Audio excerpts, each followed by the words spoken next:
মাঝে মাঝে বিভিন্ন জায়গায় ভিক্ষুকের দেখা হয়, রাস্তায় কাঁধে লাঠি টোকায় টোকায় নিয়ে হাঁটে, চোখ নাই, চোখে দেখে না। সারাটা দিন বাজারে ঘুরি আর ভিক্ষা চায়। বিভিন্ন বাস স্ট্যান্ডের মধ্যে, মসজিদ, বড় বড় মসজিদের বারান্দার মধ্যে দাঁড়ায় দাঁড়ায় ভিক্ষা করে আর বলে, আমি অন্ধ মানুষ, আমি চোখ দিয়ে দেখি না, আসমান কেমন, জমিন কেমন, তোমরা মানুষ কেমন, আমারে কিছু টাকা দেও, এই টাকা নিয়ে আমি ঘরে যাব, বাচ্চাদের, স্ত্রী পরিবারের মুখে খানার আয়োজন করো। তোমাদের টাকা নিয়ে খানার আয়োজন করে যখন আমি ঘরে যাই, আমার দুটো বাচ্চা দরজা খোলার পরে আমার আওয়াজ পাইয়া দুইটা বাচ্চা আমার গলা জড়াইয়া ডাক দিয়া কা, আব্বু মজা দাও, মজা দাও। আমি দুই পকেট থেকে দুইটা চকলেট বের করে যখন দেই, আমার বাচ্চাগুলো গালের মধ্যে চুমা খায় আর বলে, আব্বু তুমি কত সুন্দর, তুমি কত ভালো।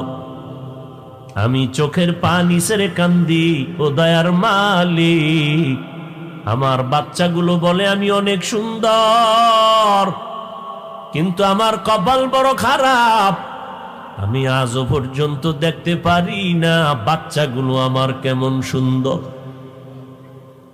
তুমি আমারে অন্ধ বানাইছো,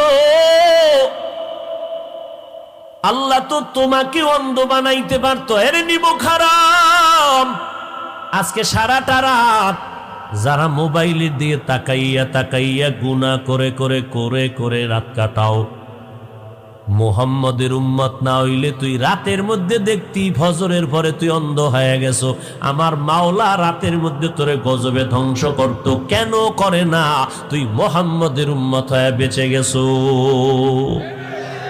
তবে পরকালের জুতার বাড়ি রেডি আছে, তওবা যদি না করো, লজ্জা না থাকলেই তো করতে পারো যে একবারও যদি চিন্তা করতি, যেই চোখ দিয়া বেগানার দিকে তাকাই, যেই চক্ষু দিয়া আমি গুনার কাজ করি, যেই চক্ষু দিয়া আমি নর্তকীর চেহারা দেখি, আল্লাহ যদি আমারে অন্ধ বানাইতেন আমি কেমনে দেখতাম? যেই হাত দিয়ে আমি জুলুম করি, আল্লাহ যদি আমার হাত না দিতেন কেমনে করতাম? যেই জিহ্বা নাড়াইয়া গালাগালি করি, যদি আমার জবান বন্ধ হয়ে যাইতো আমি কেমনে গালি দিতাম? আল্লাহ যদি আমার হাত, তার আঙ্গুলগুলো না দিতেন, তাহলে আমি ফেসবুক নামের গজবের পৃষ্ঠায় কেমন করে আলেমের বিরুদ্ধে লিখতাম? এই নিমক হারাম, অকৃতজ্ঞ খোদার দুশ্মনেরা, যারা আলেমের বিরুদ্ধে লেখালেখি করো, মরার আগে তোর উপরে আল্লাহর গজব পড়বে, তুই শুধু টাইম গুনতে থাক। এই জমিনে আল্লাহ প্রমাণ যে আলেমের বিরুদ্ধে যাবে, এটাই তার নমুনা, ওর উপরে আল্লাহর অভিশাপ। ও আল্লাহ পাকের গজবের মধ্যে বান্দাদের একটা বান্দা যে আলেমের বিরুদ্ধে যায়।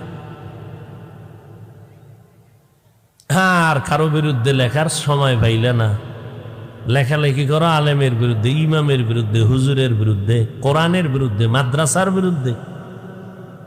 আল্লাহ হেদায়েত দান করুন। নেয়ামতের শুকর আদায় করো।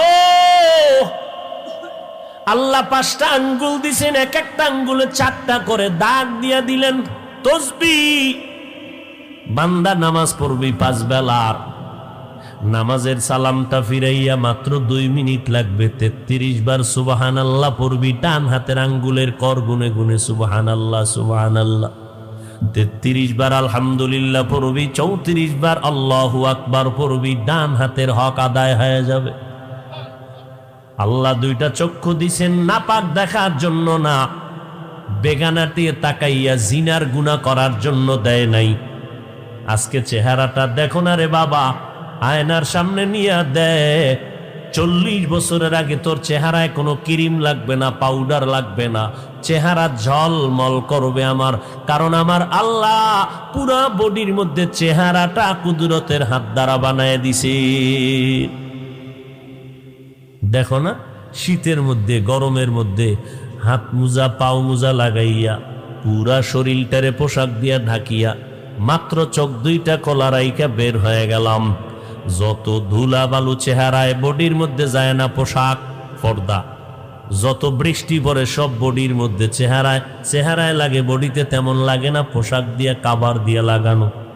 কিন্তু মাওলার কুদরত তাকায়া দেখ, গোসলখানায় যখন ঢুকতে যাও, ও বান্দা নজর করে দেখবা, তোমার জামা কাপড় খুলবা, শরীরে 1000 বালতি পানি দাও, সাবান না দিয়া ডলা না দিলে, তোমার মেসেজ না করলে শরীরের ময়লা যায় না, অথচ পোশাক দিয়ে আটকায় রাখছো।